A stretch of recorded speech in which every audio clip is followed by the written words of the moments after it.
মহাকালের জীর্ণ পাতায় এ কোনো কালির আঁচড় নয়। সেখানে স্পন্দিত ৩০ লক্ষ শহীদের মহানিষ্ক্রমণ। সেই যে মাটি সিক্ত যেখানে ২ লক্ষ জননীর সম্ভ্রম, পাঁজরের অস্থিতে আজও বাজে সেই বিদীর্ণ হাহাকার। তবুও থামেনি মিছিল, নেভেনি দ্রোহের সেই দাবানল। কিন্তু আজও এই পবিত্র মাটিতে ঘোরে সেই পিশাচের দল, যাদের নখরে আজও লেগে আছে শহীদের রক্ত তিলক, যাদের অন্তরে বিষাক্ত বারুদ ৭১-এর পরাজয় জ্বালা। তারা আজও থাবা বসাতে চায় আমাদের মানচিত্রে, নীল নকশায় ধূলিসাৎ করতে চায় আমাদের শ্রেষ্ঠ অর্জন। আমরা তো সেই জাতি যারা মৃত্যুকে তুড়ি মেরে উড়াই, যাদের ধমনীতে বহমান আগুনের তপ্ত শিখা।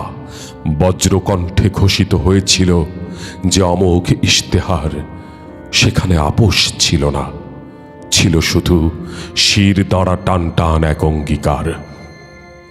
পদ্মা, মেঘনা, যমুনার জলে ধুয়ে গেছে গ্লানি, বীরত্বের রক্তে উর্বর হয়েছে এই বদ্বীপের মাটি। জননীর অশ্রু আর বীরের রক্তে কেনা এই যে লাল সবুজ, এ তো শুধু এক টুকরো কাপড় নয়, এ আমাদের অস্তিত্বের গর্জন, পৃথিবীর বুকে মাথা উঁচু করার তেজ। আমরা জেগে আছি সেই অগণিত কঙ্কালের প্রহরী হয়ে, যাদের আত্মত্যাগে রচিত হয়েছে আমাদের এই পরিচয়। মানচিত্রের প্রতিটি রেখায় আজও জলে দ্রোহের মশাল। বিজয় মানেই তো সেই হার না মানা এক শাশ্বত ফাল্গুন। শপথ নিলাম আজ সেই রক্তের ঋণে ঋণী হয়ে, ছিঁড়ে ফেলব ষড়যন্ত্রের জাল এই বাংলায় বসে। ভুলে যাইনি আমরা সেই বধ্যভূমি, সেই কাল রাত্রি।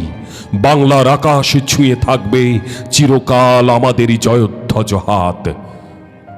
যতক্ষণ রবে ধমনীতে তেজ, এক তিল মাটি দেব না হতে ম্লান। উপড়ে ফেলব অশুভের থাবা, রক্ষা করব এই বদ্বীপের মান। রক্তের দামে কেনা এ স্বদেশ আমাদেরই প্রাণের স্পন্দন। দ্রোহের লেলিহান শিখায় পুড়ুক সব দেশদ্রোহীর হীন আয়োজন।